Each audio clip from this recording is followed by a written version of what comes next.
அவனுடைய வேதத்தில் சொல்லப்பட்ட சில வரலாறுகள். தொடர்ச்சியாக அல்லாஹ்வுடைய வேதத்தில் உள்ள அல் குர்ஆன் போலும் அழகிய வரலாறுகளும் படிப்பினைகளும் என்ற ஒரு தலைப்பு. அல்லாஹ் தஆலா இந்த உலகத்தில் மனித சமூகத்திற்கு சில வரலாறுகளை நினைவுபடுத்துகிறார். அதனால்தான் இந்த வரலாறுகளை மனித சமூகத்திற்கு சொல்வதற்கு காரணம். அந்த வரலாறுகளை சொல்லி முடித்து அல்லாஹ் தஆலா சொல்கிறான், படிப்பினை பெற வேண்டும். ஏதோ இந்த வரலாறை கேட்டு ரசித்து உணர்ச்சி வசப்பட்டு கண்களில் கண்ணீர் விட்டுவிட்டு கடந்து செல்லக்கூடிய நிலை அல்ல, அல்லது ஆழ்ந்த சிந்தனைக்கு போகக்கூடிய படிப்பனைகள் அல்ல. நம் வாழ்க்கையில் நடைமுறைப்படுத்தக்கூடிய மக்களாக இருக்க வேண்டும் என்பதற்காகத்தான் அல்லாஹ் தஆலா இப்படிப்பட்ட வரலாறுகளை சொல்வதற்கு காரணம் என்ன? 1400 வருடங்களுக்கு முன்பாக நடக்கப்பட்ட ஒரு வரலாற்று சம்பவத்தை நபிக்கு அல்லாஹ் தஆலா நினைவுபடுத்துகிறார். அல்லாஹ் தஆலா சொல்லக்கூடிய அந்த அத்தியாயத்தை பாருங்கள், விவரிக்கக்கூடிய ஒரு வரலாறு. இது போல நிறைய வரலாறுகளை அல்லாஹ் தஆலா சொல்லி காட்டுகிறார். இன்றைக்கு நாம் பார்க்கக்கூடிய அந்த வரலாற்று சம்பவத்துக்குரியவர்கள் யார் தெரியுமா தோழர்களே? அப்படிப்பட்ட தோழர்கள் யார் தெரியுமா? இந்த உலகத்திலே நபிமார்கள் அல்ல, நபிகள் நாயகம் ஸல்லல்லாஹு அலைஹி வஸல்லம் அவர்கள் காலத்திற்கு முன்பாக நடந்த ஒரு சமூகம். அந்த சமூகத்தை பற்றி அல்லாஹ் தஆலா சிலாகித்து சொல்லுகிறான். அவர்கள் என்ன தியாகம் செய்தார்கள் இந்த சமூகத்திற்காக, என்ன தியாகத்தில் இந்த குர்ஆனில் இடம்பெறுவதற்கு ஒரு மனிதனை பற்றி பேச வேண்டும் என்றால் ஒரு புக்கு எழுதுறார். அந்த புக்கில் பத்தி பாத்தீங்கன்னா ஒரு கிறிஸ்துவர் எழுதுகிறார், 100 தலைவர்னு எழுதுறார். 100 தலைவருடைய பெயர். அந்த 100 தலைவர்கள் என்று எடுத்துக்கொண்டால் எழுதுவோர் ஒரு கிறிஸ்துவர். அதுல முதல் இடத்தை கொடுக்கிறது யாருக்கு கொடுக்கணும்னா இயேசு பெருமானுக்கு தான் கொடுக்கணும். ஆனா கொடுக்கப்பட்ட மனிதர் யாருன்னா முஹம்மது நபி ஸல்லல்லாஹு அலைஹி வஸல்லம். அப்ப வாழ்க்கையில எவ்வளவு பெரிய தியாகம் செய்யப்பட்டிருந்தால் அவருடைய இந்த வரலாற்று முதல் இடத்தில் ஒரு கிறிஸ்தவர் எழுதக்கூடிய புத்தகத்தில் இடம்பெற இருக்கும்.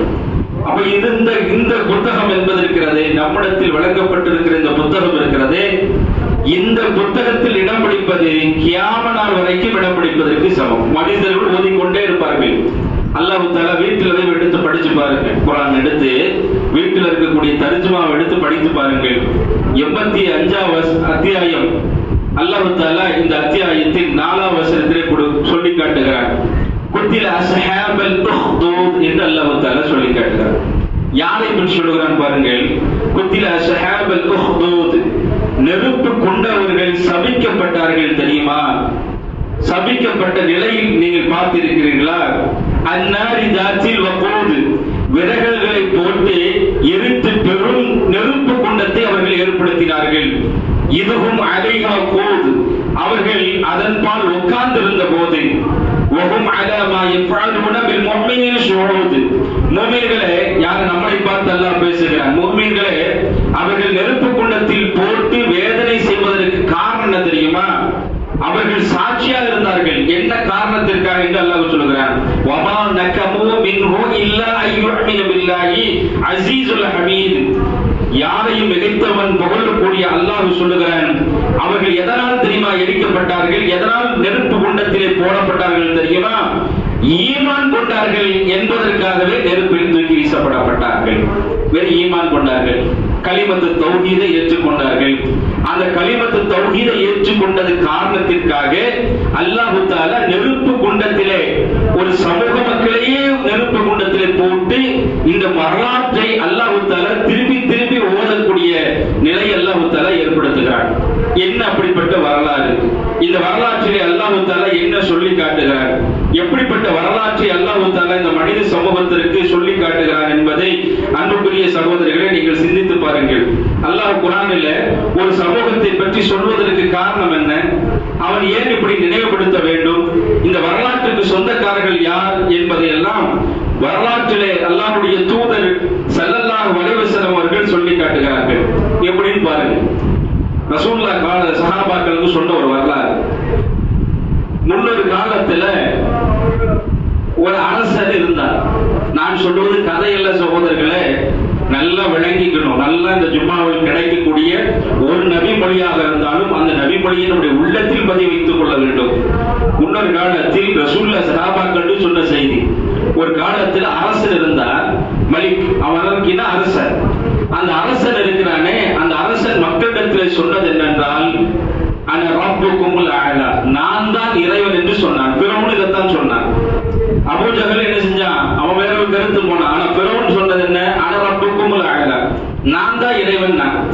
ஆனா இந்த அரசனும் என்ன செய்தான்? அவன் இறைவன் என்று சொன்னான். இந்த அரசனுடைய சபையில நிறைய சூனியக்காரர்கள் இருப்பார்கள், சூனியம் செய்யக்கூடியவர்கள் இருப்பார்கள்.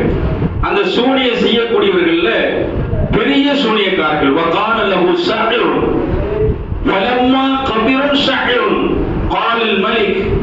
அரசனிடத்துல அந்த பெரிய சூனியக்காரர் வர்றார். பெரிய சூனியக்காரர் வந்து அரசனிடத்துல சொல்லுகிறார், எனக்கு நோய் வந்துருச்சு, நான் நோய்வாய்ப்பட்டேன், நான் மௌத்தா போறேன். ஆகினால இந்த கலை இருக்கு பாருங்க, சிகிர்ன்ற கலை, இந்த கலையை யாராவது ஒருத்தருக்கு கற்றுக் கொடுக்கணும். அதற்கு திறமை வாய்ந்த அனுபவம் உள்ள ஒரு சிறுவன் வேண்டும் என்று கேட்கிறார்.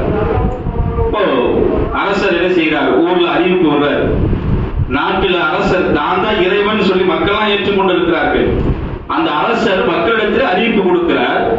ஒரு நல்ல சிறுவன், அறிவு உள்ளவன், திறமை உள்ளவன், முட்டாள் கிடையாது, நல்ல திறமையா இருக்கணும். அந்த திறமை உள்ளவன் இந்த சூனியக்காரத்துல போய் கல்வியை கற்றுட்டு வரணும். இதுதான் அடிப்படையான விஷயம்.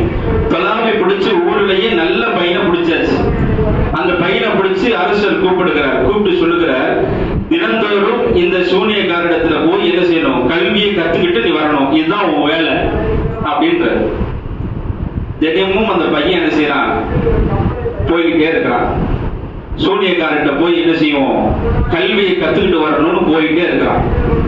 போற நேரத்துல ஒரு மனிதர், ஒரு வயதான ஒரு மனுஷன், அந்த மனுஷன் என்ன செய்யறாருன்னா ஒரு இடத்துல உட்கார்ந்து கொண்டு அப்படியே அவர் பார்த்து இருக்கிறார். மக்கள்கிட்ட சில விஷயங்கள் சொல்றாரு.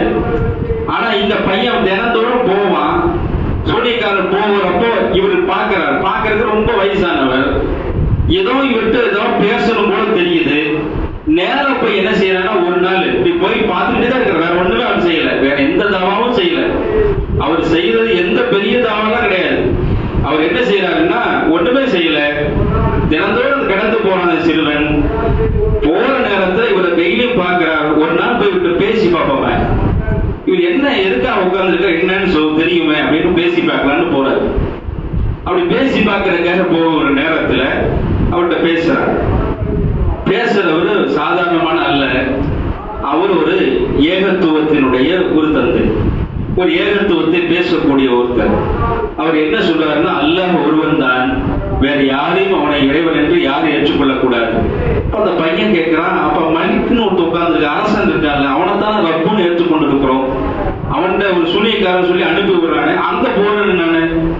இப்ப அந்த நேரத்தில் அந்த அவர் சொல்லுகிறார், அந்த வயது குறித்தவர் சொல்லுகிறார், இல்லப்பா நீ என்ன செய்யக்கூடாது, அவர் சொல்ல, அவர் இறைவன்லாம் கிடையாது, இறைவன் அல்லாஹ் தான் அப்படின்னு சொல்லுகிறார். அப்ப இந்த பையனுக்கு கொஞ்சம் ஆர்வம் ஆயிடுச்சு.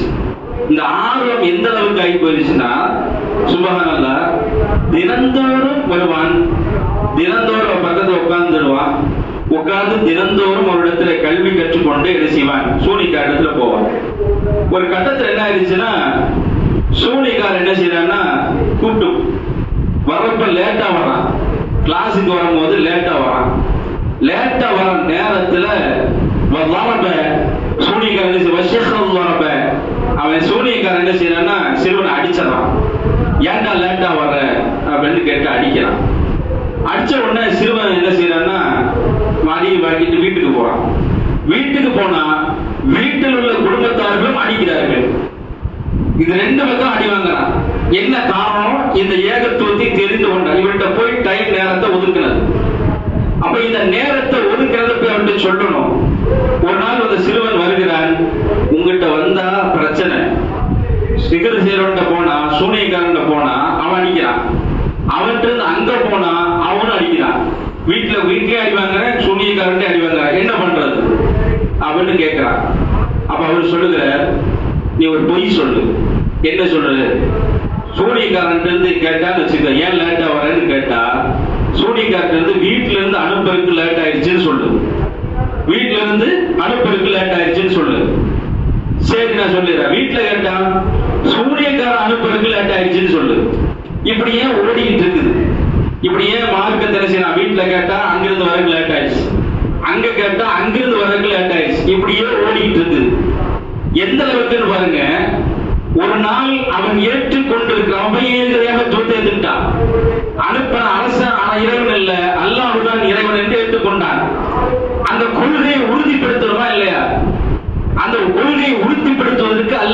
வாய்ப்பை ஏற்படுத்துகிறான். எப்படிப்பட்ட வாய்ப்புன்னு பாருங்க. அந்த நாட்டில் ஒரு மிருகம் இருக்கிறது, ரொம்ப மோசமான மிருகம். ஒரு மிருகம் வரலாற்று அப்படிதான் சொல்லப்படுது. அந்த மிருகம் மக்களுக்கு மிகப்பெரிய இடைஞ்சல் தரக்கூடிய மிருகம். அந்த மிருகத்தை என்ன செய்யறான்னா, அவனுடைய டெஸ்ட் எங்க வைக்கிறான் பாருங்க. அவன் ஈமானை உறுதிப்படுத்துவதற்கு எப்படிப்பட்ட வாய்ப்பு பாருங்கள். அந்த பையன் என்ன செய்யறான்னா, அந்த இடத்துல நேரம் போறான், மிருகம் இருக்குது, ஒரு கல்லை எடுத்துட்டான். பாம்பு இருக்குன்னு வச்சு உதாரணத்துக்கு, அந்த பள்ளிவாசல்ல பாம்பு இருக்கு, பாம்பு அடிக்கிறதுக்கு தகுந்த கல் இருக்கு, பெரிய பாம்பா இருக்குது. பெரிய பாம்பு அடிக்கிறதுக்கு பெரிய கல்லை கொண்டு வந்து போட்டா செஞ்சு போயிடும், சின்ன கல்லை போட்டா சாகுமா? சாகாது. யானை வருது, யானை கண்ணு முன்னாடி இருக்கு, காட்டுக்கு போயிட்டு இருக்கிறோம், பிரயாணத்துல போறோம், ஒரு ஃபாஸ்டான ஏரியால போயிட்டு இருக்கிறோம், யானை குறுக்கு வந்துருச்சு, அல்லாஹ் ஒருத்தர் இருக்கிறான் அப்படின்னு எடுத்து கல் எடுத்து நம்ம ஏற்றுக்கொண்டு நம்முடைய ஈமான் அப்படி இருக்கும். கள்ளத்துக்கு போட்டா இது என்ன சத்தியமா இருக்குமா அப்படின்னு நம்ம பண்ணுவோம். ஆனால் அந்த சிறுவன் நினைக்கிறான், எப்படிப்பட்ட ஈமான் பாருங்கள். கல்ல கையில் எடுத்தான். நான் ஏற்றுக்கொண்டிருக்கிற இறைவன் உண்மை என்றால், அந்த துறவி சொன்ன அடிப்படையில் அல்லாஹ் என்பவன் ஒருத்தன் இருந்தால், இந்த சிறு பொய் என்று உண்மையாக இருந்தால், பொய்யாக இருந்தால், இந்த சத்திய கொள்கைதான் உண்மையாக இருந்துச்சுன்னா, நாம் போடுற கல்லு அந்த மிருகத்தின் மேல விட்டு அந்த மிருகம் சென்று பெறணும். அப்படி ஏற்றுக்கொண்டால் அல்லாஹ் உண்மையானவன் இருக்கிறான், அந்த கொள்கையை நான் பற்றி படிக்கிறோம், அந்த துறவி சொன்னது உண்மை என்றார். கல்லை எடுத்தான், கல்லை எடுத்து வீசுகிறார். அல்லாஹ் உன்னைதான் நம்புற, நீ உண்மையானவனாக இருந்தால் இந்த மக்களுக்கு இடைஞ்சல் தரக்கூடிய இந்த மிருகத்தை கொன்று அப்படின்னு கல்லை தூக்கி அடிக்கிறார். அடிச்ச உடனேயே மிருகம் செத்து போயிடுச்சு. அடிச்சது என்ன எவ்வளவு பாருங்க, அடிச்சுதான் செத்து போயிடுச்சு. வல்லாஹி அவன் முடிவு செய்து விட்டான், சத்திய கொள்கை துறவி சொன்னதுதான், அல்லாஹுதான் ஒருவன், அவன் தான் இறைவன், அவனைத்தான் வணங்க வேண்டும், யாரும் வணங்கக்கூடாது. முடிவு செய்து விட்டான். நேரம் போறாரு, சிகிர் செய்யற போல நேர துறையிட்ட போறாரு. அவர்கிட்ட சொல்லுகிறார், வராக்கிபு கதாலிக்க வகால ஐய யுனப யுனைய அந்த ஃபضل மின்னி வஇன்னக தத்துல்லு தலா வஇன்ன இப்தலு வதலமா. போய் நீங்க சொன்ன கொள்கை உண்மையான ஏன் அப்படின்னு கேட்கிறப்போ அந்த நேரத்தில் அவன் சொல்லுகிறான், இந்த மாதிரி மக்களுக்கு விடைஞ்சல் ஏற்படுத்தக்கூடிய ஒரு மிருகம் வந்துச்சு, அந்த மிருகத்தை நான் என்ன செய்தேன், கல்லால் அடிச்சேன், அதை அல்லாஹ்வுடைய பெயரை சொல்லி அடித்தேன், செத்துருச்சு. அப்ப அவர் சொல்லுகிறார், வல்லாஹி நீ ஏற்றுக்கொண்டிருக்கிற மார்க் உண்மையானது, என்னை விட சிறந்தவனாகிட்ட நீ, நான் இருக்க மாதிரி என்னை விட நீ சிறந்தவன். என்னை விட சிறந்தவன் எப்படி தெரியுமா, நீ ரொம்ப சிறப்பானவன், ஏன்னா நீ டெஸ்ட் பண்ணிட்ட, இந்த மார்க்கத்தை அறிந்து கொண்டு விட்டாய், ஆகையால் உனக்கு சோதனைகள் அதிகமா வரப்போகுது. இதுக்கு பிறகுதான் இப்ப மார்க்கத்தை ஏற்றுக்கிட்டோம். ரசூலுல்லாஹ் ஏகத்துவத்தை சொல்லுற வரைக்கும், சஃபா மலைக்கு மேல ஏறுற வரைக்கும் ரசூலுல்லாஹ் உண்மையாளர். ரசூலுல்லாஹ் என்ன செய்யறாங்க, அஜர்ல சொல்லிட்டு கல்ல என்ன செய்யறாங்க, காபாவை இடிக்க முடிவு செஞ்சுட்டாங்க. ஏன்னா காபாவை இடிக்கணும், வரலாற்றை நல்ல கூர்ந்து கவனித்துங்கள். காபாவை இடிக்கணும். அல்லாஹ் குர்ஆன்ல சொல்லிருக்காங்க, காபாவை இடிச்சா என்ன ஆகும்? காபாவை இடிக்க முடியாது. காபாவை இடிச்ச மன்னரெல்லாம் ஒண்ணுமில்லாம ஆக்கிட்டான். அலம் தர கைஃப ஃபஅல ரப்புக பி அஸ்ஹாபில் ஃபீல், யானை கூட்டத்தை சாம்பலாக அல்லாஹ் ஆக்கிட்டான். காபாவை தொடணும், என்ன செய்யறது? குறைஷிகள் மத்தியில பயங்கரமான பதட்டம், காபா தொட்டா செத்து போயிடுவோம், மொத்தா போயிடுவோம், அல்லாஹ் அழிச்சு போடுவான், பயம். அந்த நேரத்தில் எல்லாரும் ஒன்று கூடி இருக்கிறார்கள். ஏதோ ஒரு முடிவு செய்து விட்டோம், காபாவை கட்டிடணும் அப்படின்ற முடிவுக்கு வந்து விட்டார்கள். காபாவை கட்டுகிறார்கள். காபாவை கட்ட இடத்துல அல்லாஹ் தஆலா சொர்க்கத்திலிருந்து ஒரு கல்லை இறக்கிறான், ஹஜ்ருல் அஸ்வத் கல்லு. அந்த கல்லை எங்க கொண்டு வைக்கிறது? கல்லை எங்க கொண்டு வைக்கணும்? இந்த போர் வஹீபுல் மக்தூம்ல பதிவு செய்யப்பட்டிருக்கிறது. இந்த கல்லு வைக்கிற பிரச்சனை இல்ல, எங்க எந்த இடத்துல வைக்கும். ஒரு கோத்திர சொல்றது இந்த இடத்துல வை, ஒரு கோத்திர அங்க வை, ஒரு கோத்திர அந்த முறையில வை, இப்படியே பிரச்சனை ஓடுது. போர்க்களம் நடந்துருமோன்னு பயம். ஒவ்வொரு குலத்தாரும் சண்டைக்கு வந்து நிற்கிறார்கள். அந்த நேரத்தில் அவர்களுக்கெல்லாம் முடிவு செஞ்சுக்கிறார், காபாவுடைய பள்ளிவாசல் நுழைவாயில் இருக்குல்ல, இந்த நுழைவாயில் யார் முதலாக எந்த மனிதர் வருகிறாரோ அந்த மனிதருடைய கருத்தை கேட்டுவிட்டு இந்த கல்லை கொண்டு என்ன செஞ்சிடலாம், அவருடைய கருத்து சொன்ன அந்த யார் முதல்ல நுழைகிறாங்களோ அந்த கருத்தை கேட்டு அந்த இடத்துல கல்ல கொண்டு வச்சிடலாம். எதிர்பார்த்து கொண்டிருக்கிறார்கள் மக்கள் எல்லாம், குறைஷிகள் எல்லா குலத்தார்களும் காபாவை சுத்தி பெரிய கூட்டமே எதிர்பார்த்து கொண்டிருக்கிறது. நுழைவாயில் நுழையக்கூடிய அந்த சிறந்த மனிதர் யார்? சிறந்த மனுஷன் யாரு? வராரு. உலகத்தினுடைய ஹீரோ, உலகத்தினுடைய ஹீரோ, மறுமையினுடைய ஹீரோ.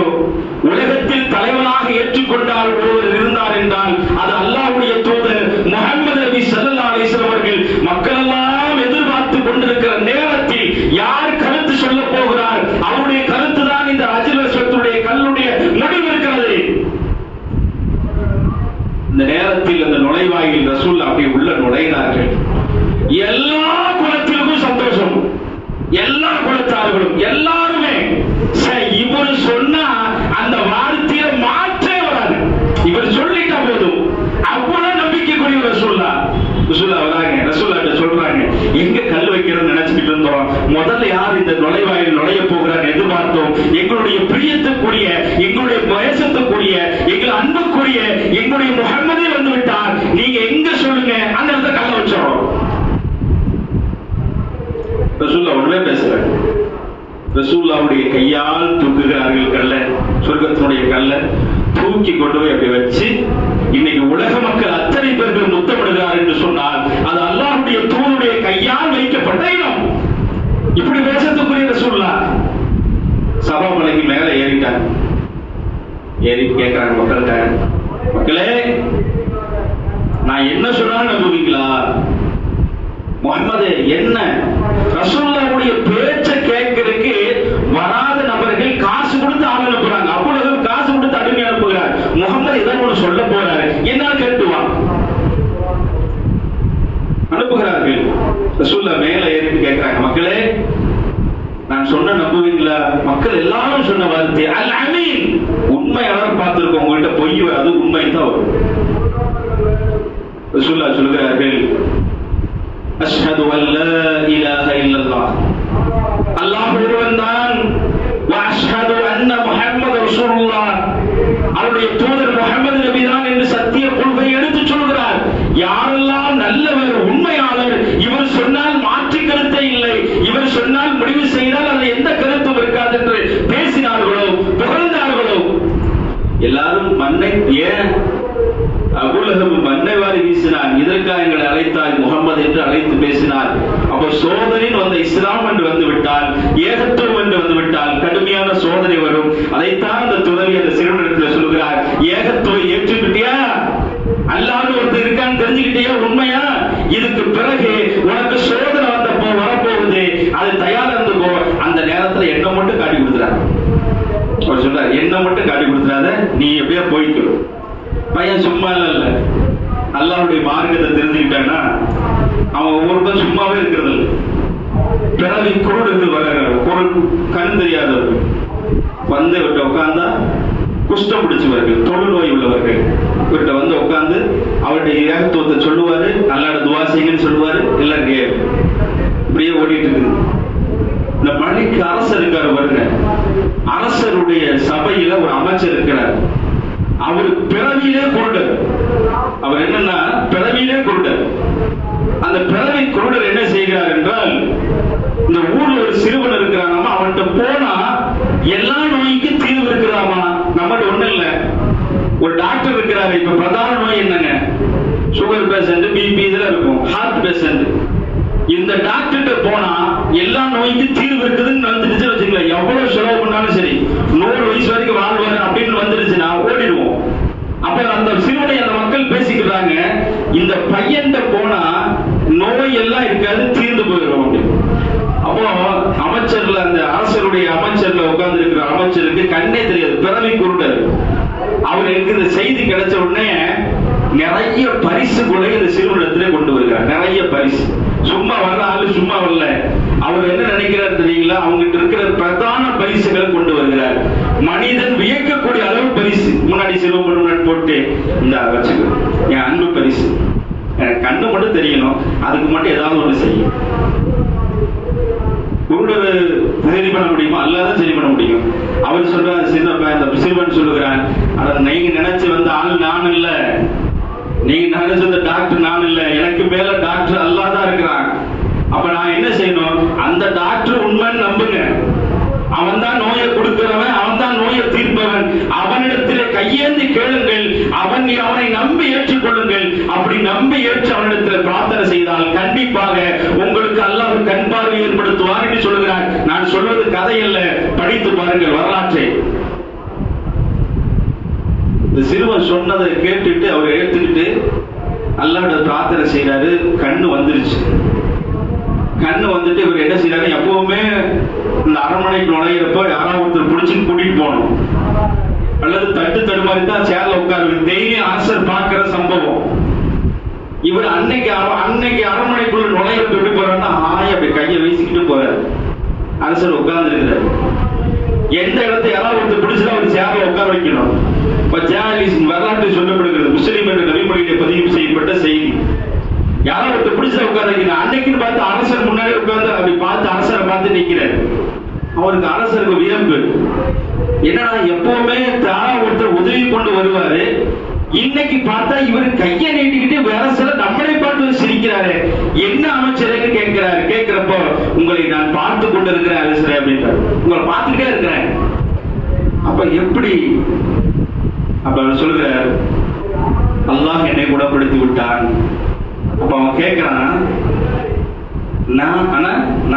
அவன் தான் இறைவன் சொல்லிட்டு, ஆனா அவர் சொல்லுகிறார், இல்ல நீ இல்லடா அல்லாஹ். யார் தெரியுமா? வரப்பி வரப்புக்கும் அல்லாஹ், வரப்பி ரப்புக்கும் அல்லாஹ். நீ இல்லடா, நீ இல்ல அல்லாஹ். வரப்பி வரப்புக்கும் அல்லாஹ், உன்னையும் என்னையும் படைச்ச அல்லாஹ். கேட்ட உடனே தகச்சு போயிரு. அமைச்சரை பிடிச்ச அடி, வகையான அடி அடிச்சுட்டு கேட்கிறான், யார் இறைவன்? அவர் திருப்பி சொல்லுகிறார், நீ இல்ல அல்லாஹ். அல்லாஹ் யார்? உன்னையும் என்னையும் படைச்சு அந்த அல்லாஹ் தான், நீ இல்ல இறைவன். யார் அவனுக்கு இப்படி சொன்னது? யார் அந்த பிரச்சனைக்கு காரணம்னு பார்த்தா சிறுவனை பிடிச்சிட்டு வராங்க. சிறுவனை பார்த்தோன்னா அரசருக்கு ரொம்ப சந்தோஷம். அது நம்ம பையன், நம்ம அனுப்பிச்ச ஆளு, அந்த அவன் தான் கத்துட்டு வந்து கலருன சூப்பர், இதைத்தான எதிர்பார்த்தேன், இதுதான் சொல்லுங்க. நீ அந்த ஆள்கிட்ட கத்துட்டு வந்த ஆள் தானே, நான் அனுப்பிச்ச ஆள் தானே. அவன் சொல்லுகிறான், இல்ல சரி, நான் தான் இறைவன். அவன் சொல்லுகிறான், ரப்பி ரப்புக்கும் அல்லாஹ். நீ இல்லடா இறைவன், உன்னையும் என்னையும் படைச்சது அல்லாஹ் தான். சிறுவனுக்கு செம்மாட்டி. யாரா உனக்கு இப்படி சொன்னா? புதிய ஒரு மதத்தை யார உருவாக்கினா அப்படின்னு கேட்கிறார். கேட்க நேரத்தில் அந்த பையன் சொல்லுகிறான், அடி பொறுக்கல. அவர்தான் சொல்லிட்டாரு, மார்க்க அறிவுள்ள அந்த ஆளின் சொல்லிட்டாரு, என்னை காட்டி கொடுத்துறாரு. அவர் சொல்லிட்டார், இவர் தான். நான் போனேன் சோனிகார்ட்ட போய் கல்வி கேட்கிறப்ப போன வழியில இருந்தாரு. இவர்கிட்ட உட்கார்ந்து தினமும் கேட்ட கல்வி எனக்கு வழங்கிருச்சு. இவர் தான் எல்லாத்துக்கும், எல்லா காரணத்துக்கும் இவர் தான் காரணம். பிடிச்சிட்டு வர வந்து கேட்கிறாங்க, ஆள் மாட்டிட்டு கேட்கிறாரு, எப்பா உன் இறைவன் யார் அப்படின்னு கேட்கிறார். யார் இறைவன்? அவர் சொல்றாரு, ரப்புக்கும் அல்லாஹ். அல்லாஹ் நீ இல்ல, உன்னையும் என்னையும் படைச்ச அல்லாஹ் தான். நீ இந்த கொள்கையிலிருந்து மாற போறியா அப்படின்னு கேட்கிறார். கொஞ்சம் கூட தடபுற மாட்டேன். பையனை காட்டி கொடுக்காத சொன்னேன், ஆனா சத்திய கொள்கை ஒரு பையன் உறுதியா இருக்கிறப்போ அவனை விட நான் என்ன? எல்லாருமே பாருங்க, சுபஹானல்லாஹ். அவன் என்ன செய்யற வரலாறு நல்ல கூர்ந்து கவனிக்கணும். சாதாரண வரலாறு அல்ல. அன்புக்குரிய சகோதரிகளே, அல்லாஹ் இந்த குர்ஆனில் இந்த சமூகத்தை பற்றி அல்லாஹ் தஆலா நினைவுபடுத்துகிறார். முடிவு செஞ்சாங்க, இரும்பு சீப்பை கொண்டு வாங்கப்பா அப்படின்றாங்க அரசர். சிப்பா இரும்பு சீப்பு கண்ணுக்கு முன்னாடி இரும்பு சீப்பை திருப்பி கேட்கிறான். சீவருக்கு முன்னாடி உடம்புல தோளில் பதுக்கிற்கு முன்னாடி கேட்கிறான், யாரு உன் இறைவன்? அவன் சொல்லுகிறார்கள், ரப்பி ரப்புக்கும் அல்லாஹ். என்னுடைய ரப்பும் உன்னுடைய ரப்பும் அல்லாஹ் தான். இரும்பு சீப்புகளால் தோள்கள் நரிக்கப்படுகிறது. இப்ப யாரெல்லாம்? அவன் சொல்லுகிறான், அல்லாஹ். அல்லாஹ் வேற யாரும் கிடையாது. உன்னை என்னை படைச்ச அல்லாஹ் பார்த்துக்கிட்டு இருக்காங்க. யாருங்க? சிறுவனும் அமைச்சரும் பார்த்துக்கிட்டு இருக்கிறாங்க. ரம்பத்தை கொண்டு வாங்கப்பா அப்படின்றான். இரண்டாக பிரிக்கப்படுகிறது. கூறாக பிரிக்கப்பட்டு காட்சியை காட்டுகிறான். பாரு, அடுத்தது நீதான், அடுத்தது நீதான். அமைச்சர் கேட்கிறாரு. கண் தெரியாத கண் கிடைச்சிச்சு, அவர் சந்தோஷத்துல இருந்தாரு. அவர்கிட்ட கேட்கிறாரு, என்னப்பா இந்த மார்க்கத்தை விட்டுறையா? ஒரு காலத்தில் விட மாட்டேன், ஒரு காலத்தில் விட மாட்டேன். அல்லாஹ் என்பவரை ஏற்றுக்கொண்டு விட்டேன், அதில் உறுதியாக இருக்கிறேன். இவனை ரம்பத்தில் அறுத்தெடுங்கன்னு சொல்லி ரெண்டாக பிளக்கப்படுகிறது. ரெண்ட பிளக்கப்பட்ட சின்ன பையன், அவனு வேற கல்வி வேற கத்துக்கிட்டானா. அரசருக்கு ஒரு ஆசை. என்ன ஆசைன்னா, எப்படியாவது இந்த பையனுக்கு மட்டும் வித்தியாசமான தண்டனை கொடுக்கலாம், ஏத்துக்கிட்டானா விட்டுறலாம். ஏன்னா அவன மூலியமா நோய் நிவாரணம் நிறைய பேர் பெறாங்க. பொருள் கண்ணு தெரியாதவரு கண்ணு தெரிஞ்சிருச்சு, தொழு நோயாளிக்கு ரெடி, குஷ்டம் முடிச்சவரு ரெடி ஆயிட்டாரு. என்ன செய்யறது அப்படின்னு என்ன செய்யறாருன்னா, ஏதோ அரசருக்கு ஒரு ஆசை, இந்த பையனுக்கு மட்டும் என்ன செய்யணும், வித்தியாசமான தண்டனை கொடுப்போம். நேரத்து 2 பேரும் உயிர் போயிருச்சு, கண் முன்னாடி உயிர் பறிக்கப்பட்டுருச்சு. இதெல்லாம் பார்த்தவன் எதிர்க்கானான்னு கேட்டு என்ன செய்யறாங்கன்னா 10 பேரை நியமிக்கிற அரசர். 10 பேரை நியமிச்சு என்ன செய்யறாங்கன்னா, இந்த 10 பேர்த்த அழைச்சுக்கிட்டு வஜபல் உயர்ந்த மலைக்கு தூக்கி போங்க, கூட்டிட்டு போங்க. மேல போய் நிப்பாட்டிட்டு, அவன் இந்த மார்க்கத்தை விட்டு விட்டான், இந்த கொள்கையை விட்டுட்டான்னா அவனை விட்டுருங்க, இல்லைன்னா அவனை மலையிலிருந்து தள்ளி விடுங்க, இல்லைன்னா மலையிலிருந்து தள்ளி விடுங்க. என்ன செய்யறாங்கன்னா, மலைக்கு எல்லாம் 10 பேர் அழைச்சிக்கிட்டு, பெரிய பெரிய வீரர்கள் அழைத்து கொண்டு மலைக்கு மேல நிப்பாட்டியாச்சு. அவன்கிட்ட கேட்கிறார்கள். கேட்கிறப்ப அவன் சொல்லுகிறான், அல்லாஹ்விடத்துல பிரார்த்திக்கிறான், அல்லாஹ் நீ இறைவன், உன்னை தவிர என்னை யாராலும் காப்பாற்ற முடியாது, உன்னை தவிர வேற யாராலும் காப்பாற்ற முடியாது. ஆகையால நீதான் அல்லாஹ் உதவி செய்யணும் அப்படின்னு அல்லாஹ்விடத்துல பிரார்த்திக்கிறான். பிரார்த்தனை அல்லாஹ் ஏற்றுக்கொள்கிறான். மலைக்கு மேல தள்ள போன 10 பேரும் மலையிலிருந்து கீழே விழுந்துட்டான். இந்த பையன் மீண்டும் அரசர் சபைக்கு வருகிறான். அரசர் கேட்கிறார், என்னடா போன ஆட்கள்ல நீ ஒரு ஆள் தான் வர்ற, போன அத்தனை பேரும் மொத்தா போயிட்டா நீ ஒரு ஆள் வர்ற, என்னடா அப்படின்னு கேட்க. அப்பயாவது விளக்கிருக்கணும் அவனுக்கு. அல்லாஹ்தான் இந்த உலகத்தை ஆட்டி படைக்கிறான், அவன் தான் எல்லாத்துக்கும் எல்லா தேவைகளும் நிறைவேற்றிக் கொண்டிருக்கான். இந்த சிந்தனை உணரணுமா இல்லையா? அவன் என்ன நினைக்கிறான்னா, பாருங்கள் சுபஹானல்லாஹ், திருப்பி இவன் என்ன செய்யறான்னா, அவன் சொன்ன நடந்த சம்பவத்தை சொல்லிட்டான். சரி இப்படி வேண்டாம், கடல்ல போயிட்டு விடுவோம், படகுல ஏற்றி விட்டு 10 பேரை தாட்டி விட்டு அனுப்புறாங்க. படகுலே போகிறான். நடுக்கடல் நிப்பாட்டியாச்சு. நடுக்கடலையும் பாருங்க, அல்லாஹ்விடத்துல துஆ செய்யறான். போன 10 பேர் விழுந்துட்டா இவன் மீண்டும் அரசருடைய அரண்மனைக்கு வருகிறான். அரசு கேட்கிற வழியே இல்லை, திக்கு முட்டாய் நிக்கிறார் அரசர். அப்ப அந்த பையனே சொல்றான், என்ன நான் மூத்தா போகணும் ஒரே வழி இருக்கு. என்ன வழின்னு ஆர்வத்தோடு கேட்கிறான் அரசு. என்ன வழி சொல்லு, என்ன வழி இருக்கு சொல்லு. நான் சொன்ன மாதிரி செஞ்சா நான் மூத்தா போயிருவேன். என்ன சொல்லு. என்னெல்லாம் இப்படி கொள்ள முடியாது, மக்கள் எல்லாத்தையும் அழைச்சு கூட்டுங்க, எல்லா மக்களையும் அழைங்கன்றான். ஊர்ல இருக்கிற எல்லா மக்களையும் எல்லாத்தையும் அழைச்சாச்சு. மைதானத்துல நிப்பாட்டியாச்சு. அங்க ஒரு இடத்துல மரத்தை நிப்பாட்டி என்னை கையும் காலும் கட்டி போட்டாச்சு. கட்டி போட்டு என்ன செய்ய, உன்னுடைய அம்பு கூட்டிலிருந்து ஒரு அம்பை எடு, என்னை நோக்கி அம்பு தயாரா வச்சுக்கோ. அம்பு தயாரா வச்சுட்டான் ஆசை. அந்த பையனை நோக்கி அம்பு வச்சாச்சு. அம்பு வச்சிருக்க நேரத்தில் இப்ப என்ன சொல்லணும்? அவன் சொல்லுகிறான், சும்மா சொல்லு, குல் பிஸ்மில்லாஹி ரப்பில் உலம், பிஸ்மில்லா அல்லாஹ்வுடைய பெயரை கொண்டும் இந்த சிறுவன் ஏற்றுக்கொண்டிருக்கிறான் அந்த இறைவனுடைய பெயரை கொண்டும் இந்த அம்பை எழுதுகிறேன் என்று சொல்லு அப்படின்னு சொல்றான். இவனுக்கு உண்மையிலே விளங்கல, அவன் தான் இறைவன் சொல்லிட்டு இருக்கிறான். இங்க என்ன சொல்லுகிறான் அந்த சிறுவன்? சொல்லுகிறான், குல் சொல்லுங்கள், பிஸ்மில்லாஹி ரப்பில் உலம், பிஸ்மில்லா என்ற வார்த்தை பயன்படுத்த அல்லாஹ்வுடைய பெயரை கொண்டு ஆரம்பிக்கிறேன், இந்த சிறுவனுடைய இறைவனுடைய பெயரை கொண்டு ஆரம்பிக்கிறேன் என்று சொல்லிட்டு அம்பை எழுது, நான் மௌத்தா போயிடுறேன். இவன் யோசிக்காம அம்பை எழுத்து விடுகிறான். அந்த பையனுடைய கண்டத்தில் ஏற்பட்டு மௌத்தா போயிடுறான். மௌத்தாயாச்சு. சந்தோஷம் அரசருக்கு. மௌத்தாயிட்டான். பாத்தியா, நான் தான் அல்லாஹ். அங்க இருந்த அத்தனை மக்களும் சொல்கிறார்கள், நீ இல்ல மலிக், நீ இல்லடா இறைவன், ஆனா ரப்புக்கு நீ இல்லடா ரப்பு. அந்த சிறுவன் சொன்னானே பிஸ்மில்லா அல்லாஹ்வுடைய பெயரை கொண்டு ஆரம்பிக்கிறேன்னு சொன்னானே,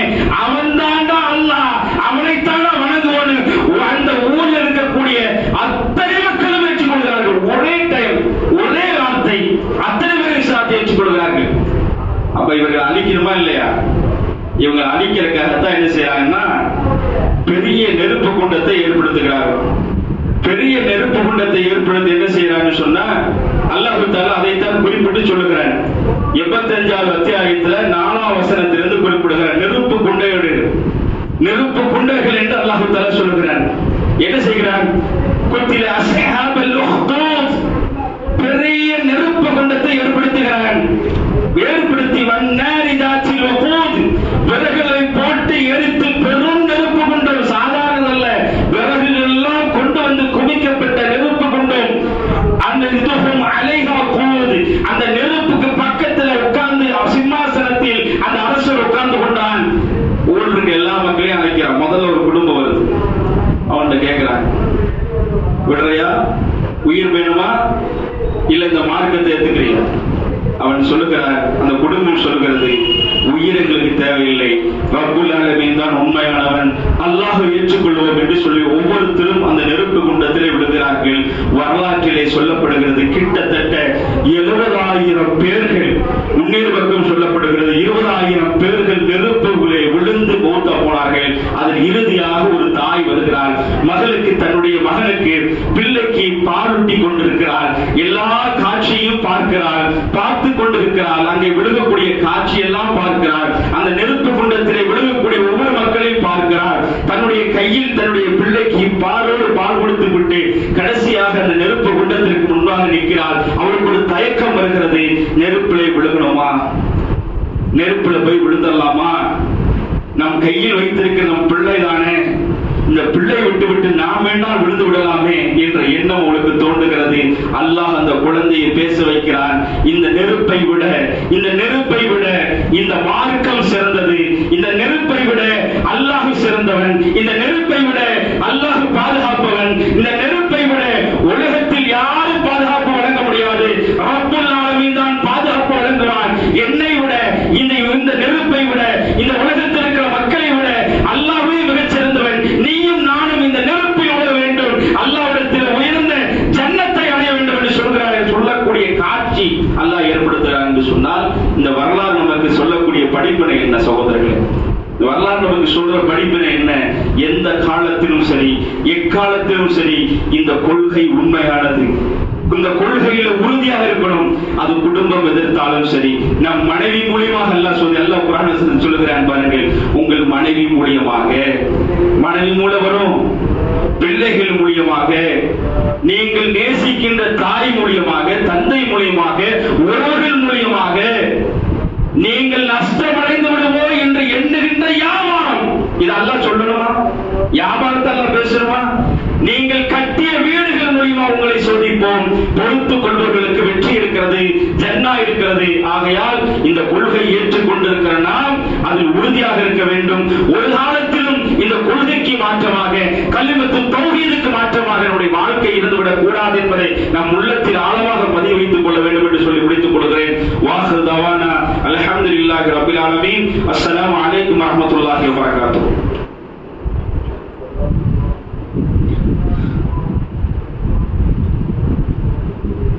அஸ்ஸலாமு அலைக்கும் வரஹ்மத்துல்லாஹி வபரகாத்துஹு. அன்புக்குரிய சகோதரர்களே, அல்லாஹ்வுடைய மாபெரும் கிருபையால் புனிதமிகு இந்த ஜும்ஆவுடைய தினத்தில் அல்லாஹ் நம்மை ஒன்று கொள்ள செய்திருக்கிறார். இங்கே ஒன்று கொள்வதை போல மறு உலகத்தில் நாம் ஒன்று கொள்ள வேண்டும். அங்கு இருக்கக்கூடிய உயர்ந்த ஜன்னத்தை அடைய வேண்டும், அங்கு இருக்கக்கூடிய இன்பங்களை அடைய வேண்டும்.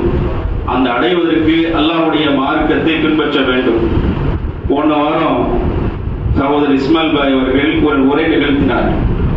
உலகத்தில் படைக்கப்பட்ட நோக்கத்தை அவர் அழகாக பேசினார், ரத்தின சுருக்கமாக பேசினார். தொழுகை என்பது எவ்வளவு முக்கியமானது என்பது அழகாக சொன்னார், சொரணையோடு சொன்னார். அந்த வார்த்தைகள் நம் உள்ளத்தில் பதிய வேண்டும். ஏன் இதை சொல்கிறேன் என்றால், இந்த உலகத்தில் நம்மளை படைக்கப்பட்டிருக்கிறதே அல்லாஹ்வை வணங்குறதுக்கு தான். அல்லாஹ்வை வணங்குறதுக்கு தான் இந்த உலகத்தில் எல்லாம் நம்மளை படைச்சிருக்கிறானே தவிர வேற எதுக்கும் படைக்கல.